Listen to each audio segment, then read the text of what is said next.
So to sign up for Powtoons, go ahead and open up a Google Chrome browser, sign into your Google account, and then just type in Powtoon. It'll come up, click on Powtoons. This will bring you to the login page. You click over here if you are going to sign up for the first time. I'm already signed up, so I'm just going to hit login. Since I'm logged in and signed up with my Gmail account, I'm just going to click on the G here. So this brings us to the dashboard page, which shows all of the different creations that you've already made using Powtoons. If I want to create a new one, I will just come over here to create. Now you'll see that there's all different types of templates that you can use to create a Powtoon. I like to just start with a blank slate, so that's what we'll do here. You just click on it and then click edit.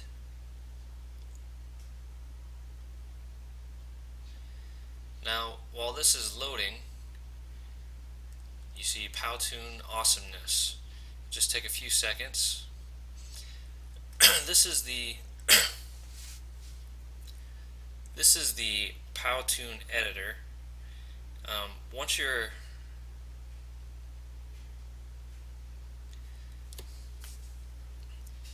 This brings you to the Powtoon editor, where you will see your slides to the left.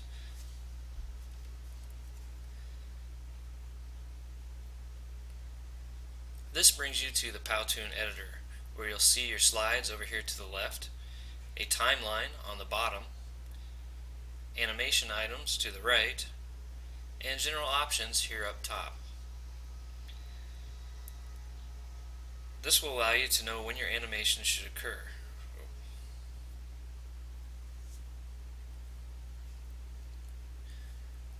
You'll notice each slide is 10 seconds long to begin with, but you can change that by adding seconds all the way up to 20 or decreasing seconds. You can go all the way down to 1 second if that's what you want. We'll just start here with 10 seconds. You'll see this is the play bar. It'll show you where you're at when you hit the play button. Play button is found over here. This will start at the beginning of the slide. Actually, this button will start at the beginning of the slide. This will start at the beginning of all of your slides. So if you're 3 or 4 slides in, you click that to go back to the beginning.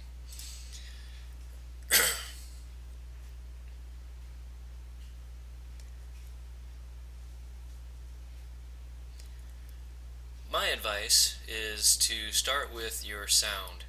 If you have a script created of what you want to say, or you just want to speak off the cuff, you can do that. But you click the sound manager, then I'll bring this up, and you can import a file if you already have one created. Sometimes I use just the voice recorder or sound recorder on Windows to do that. Or I can record by hitting this red button. It'll ask you to have access to your camera or microphone. You just hit allow, and then you'll see it's blinking. That tells me that it is starting to record. Once I've recorded what I want to, I just click the black square. That renders the track, and then over here I can see, or hear rather, what I sound like. Just hit allow, and then you'll see it's blinking. That tells me that it is starting to record. So I can make it louder or softer if I need to. If I don't like the way that that recorded, I just come over here to the trash can, click that, it'll ask me if I want to remove it, yes, and then I can start over. So I'll start over with a new recording. I decided this is a perfect one, so I will render that. Now that that's rendered, I'll come over here. So I'll start over with play it. Sounds about the right volume level for me. So then I can come down here and I can click apply. While I'm at this menu, I want to show you a couple other things. You can import music or other audio. Down here, depending on what type of license you have, if it's a free one, there's some free. You can see over here it says free tunes that are available. It'll tell you if you have a professional license, an agency license, what kind of tune is available for that license. To use that, you here on Add, or you can preview it by clicking on the green arrow. You can play it once through, or you can loop it so that there's continuous music as you are playing in the background. And again, you can change the volume level. I like to put the volume really down on the music, so it's just a little light sprinkling in the background. When you're done, you click Apply. I would advise you not to put music on until the very end. Just get your sound or your voice recorded first. You hit Apply, and you'll see up here that the sound menu went into a circle that showed that it was conforming it. And then down here you see that there's wavelengths. That means that the sound has been applied to your powtoon. So if we were to start at the beginning here, so I'll start over with a new recording. I decided to. There's my sound. Now that I have a sound, I can actually start animating. Now, to animate, generally you're going to use menu items over here. You can see that there are several different style libraries up at the top. Some of these are available with a free account. Some of them you need to have an upgrade, just depends. This is one of my favorites to use. But whatever style you have, it's going to have text effects that you can add. You click the More button, it'll give you a few more. So if you want just plain text there, if you want a hand to come across and write, if you want words to appear, letters that'll roll onto the screen, there's lots of different ways. Let's say that I just want, let's say I want words to fade in and out. I just click that, it brings up a text box here. I can click this to write in it, or I can just double click in the box. That'll bring this up.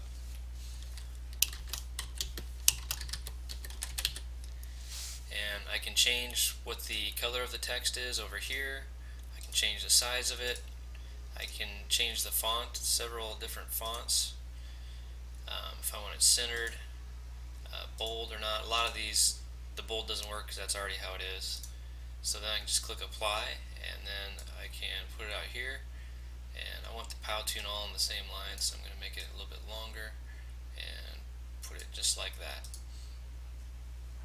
Now, every item that I pull from the library over here, the animation menus, over here will have a time set on it. And generally, wherever your red arrow is, that's where it's going to start to put it when you put it into your slide. So if I want this to appear earlier, I simply come down to the timeline and pull it over. I can, as you see here on the end of this, it's got a fade effect. It's going to fade out when I want it to. So I'll start over with a new recording. So that gives you an idea of how to put text into your powtoon. Over here you can put image holders. This will, if you have an image from the internet that you want to pull in and put it in a screen, maybe a laptop or a cell phone, and these are going to differ depending on what your style library is up here. If we slide over to a different library, you'll see that the animations for the image holders are just a little bit different, so it gives you some selection as to what you would like to do. Let's say I want to put a TV in there, and I want to put my face in the TV. I've already uploaded this file, so it's there and it's copied. Hit Apply, and I can make the size of it change if I would like. That looks a little bit too big, so I'll pull that down here. Now, the other really cool thing with powtoons is I can decide if I want this to be in the foreground or in the background. I simply right click, and then down here you'll see bring to front, bring forward, send backwards, or send to back. Let's say I want to send this to the back, and now it's going to be underneath my text if that's what I want it to be. I actually want it to be just below here.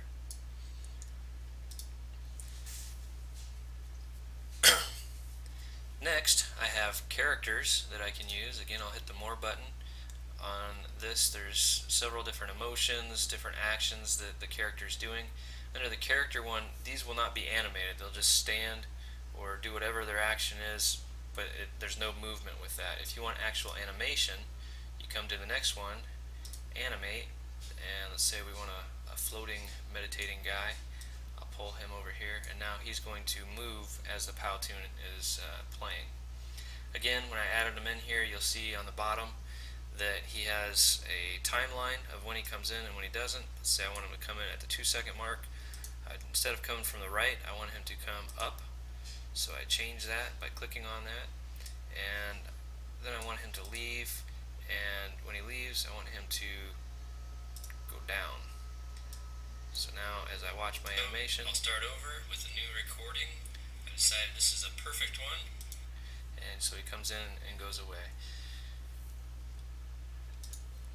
After animation, you have props. Again, each library is going to have different props. A lot of them are similar, but just different cartoons of the same thing. So it might be a different colored ladder or in a different drawing. But you'll want to get used to your libraries,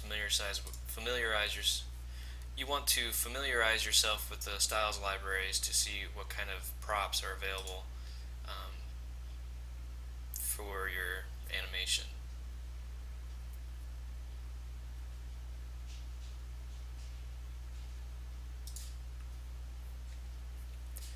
After props, you have markers. These are basically arrows or signs.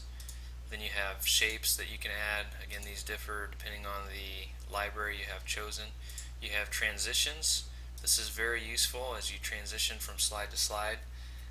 These are pretty standard. They're not going to change across the styles libraries, but you just, whatever slide you want it after, you click on that slide and then you just click on the transition. So this will be a pull down.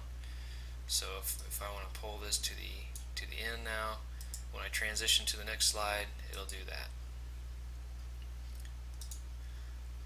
Below transitions, I have backgrounds. And these backgrounds, if I click more, I've got several choices here. I can have a solid colored background.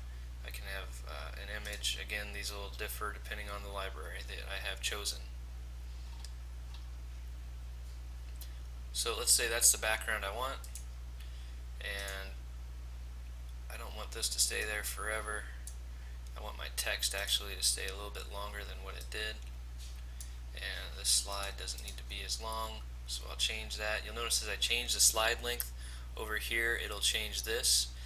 And don't freak out if you start and you have 30 seconds up here. That's the default, that you have 3 slides. Each slide is 10 seconds.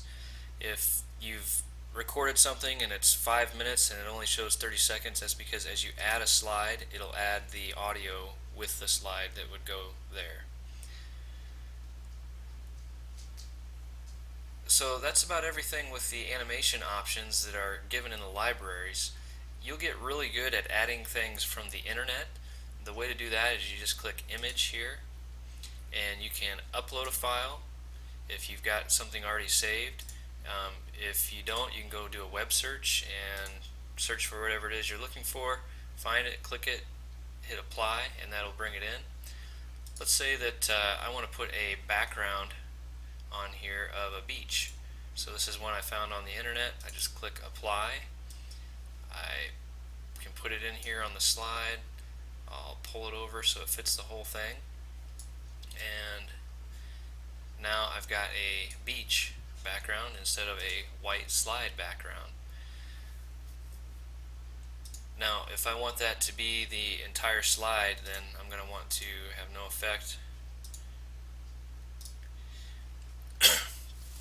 If I want that to be the entire slide, then I just pull it over, make sure it fits the slide, and make sure that on the timeline it fits the entire slide. There's no fading in or fading out. So now as I transition from this slide to the next, I'm at the beach. Now let's say I want to be at the beach for several slides in a row. What I can do is I can come up here and just click add a slide. That'll be just a blank one, so let me get rid of that. That's how I delete them. Or I can come over here and I can duplicate a slide so that it'll duplicate whichever slide I have selected. So if I want to duplicate the beach slide, come over here, click duplicate, and now that background is already there, so I don't have to do that work. If I've got objects on a slide that I want to put on the next one, I come over here, clone objects to a new slide.